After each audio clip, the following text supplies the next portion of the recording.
when I was doing this, there was the Marawi seeds.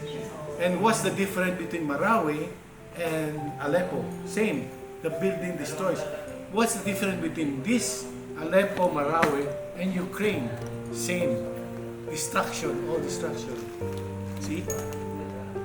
Border guards, armed dealer. One story is when I finished the first few painting, I told myself, I want to be a painter, an artist.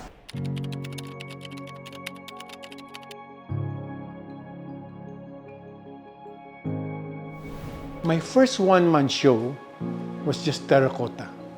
I do sculpture. I do terracotta, I do drawings, I do paintings, I do oil pastel, I change medium. But I'm very at home with sculpture, terracotta small sculptures. I am very at home with drawings. I'm at home with black and white. I'm very at home with colors. Intensity of colors speaks of what I feel.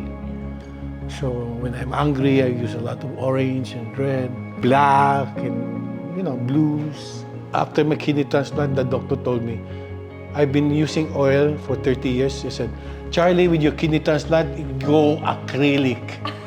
So all my work, 2014 up, it's all acrylic. Modeling paste, I started using it a few years ago.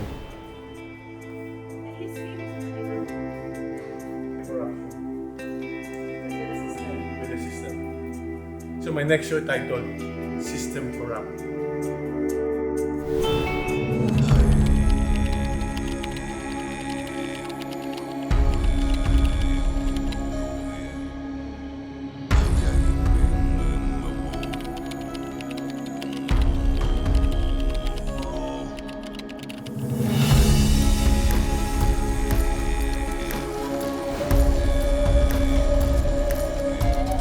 My subject is always a social commentary. Very political, very personal. It's a commentary about myself, my world, and what's happening around me. I also use social realism in my images, but with a surreal approach. When you see the work, it's very surreal, but it's a commentary of a thing that's happening. So that's how I express it through that modeling paste and paintings and the images, the story behind it.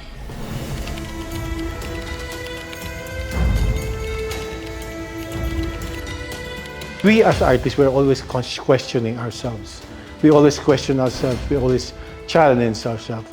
Why are you creating works for 20, 30 years about war? Did war ever left us? No. We have Vietnam War. I grew up with Vietnam War. I've seen Afghanistan.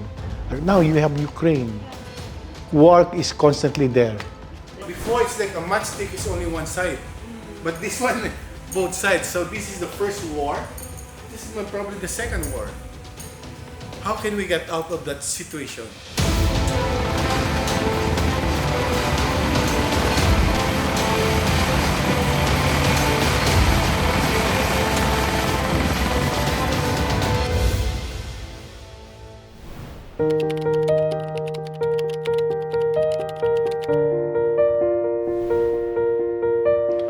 My mom shaped my heart. She's half Chinese, half Filipina. She would always tell me, pasensya boy, always be patient. Don't fight. Kung ginaway ka, just prove to them, just keep quiet. Humility grounded me by her telling me, pasensya. Galit na ako eh. Don't fight, pasensya ka lang. Be humble. That always shaped my heart.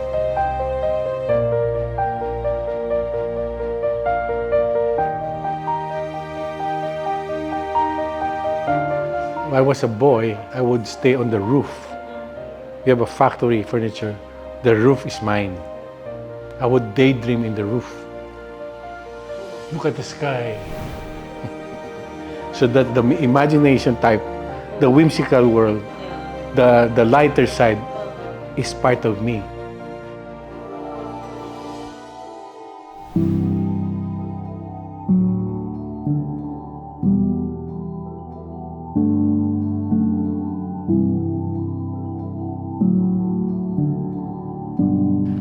My last show in the Ateneo, 20 years of drawings, and I've been always using drawings as black and white. It's like my diary. So I use black and white, my drawing. So when I approach even the big painting in brush, it's like a sketch.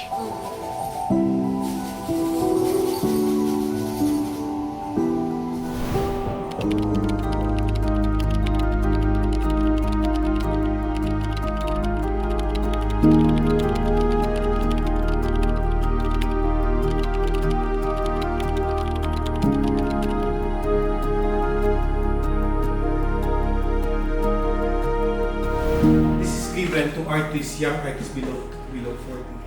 I was around 30 years old. And when I got this, my father was dying in 1990. So I gave it to him. I have 41 man shows. For 40 years, you've always doing this. So you're constantly there. And people start to notice your work. Their style, maybe. I think a style is when you believe in something that I think that's only you can see that image and that color and able to sustain it. That's why I would always ask, if you're an artist talking to me and you're 24 years old, I would ask you, what will you do for the next 20 years of your life? Can you pursue your art? Can you keep telling your story? Can people still like your work? Are you repeating yourself? Am I repeating myself? I would always ask, Anne, how do you feel about the work? Because I need another view, a point of view. How do you know that it's a good work? When people sees it and feel about the work.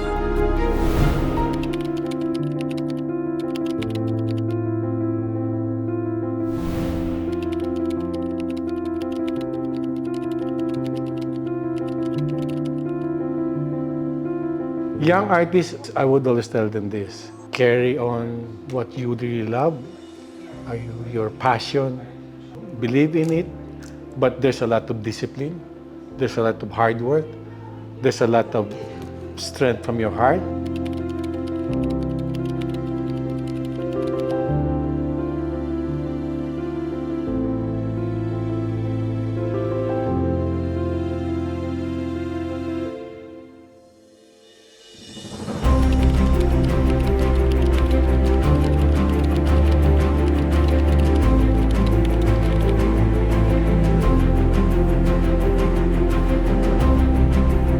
Whatever you reach in success in life, always look back to your community and get another hand and then support.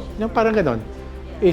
I like that to happen to Orange, maybe, that those artists that I mentor will mentor the next generation of artists that are grounded, that has a good character, hindi ka mag-aapak ng tao. Kahit ano namang you reach a certain success, always be grounded.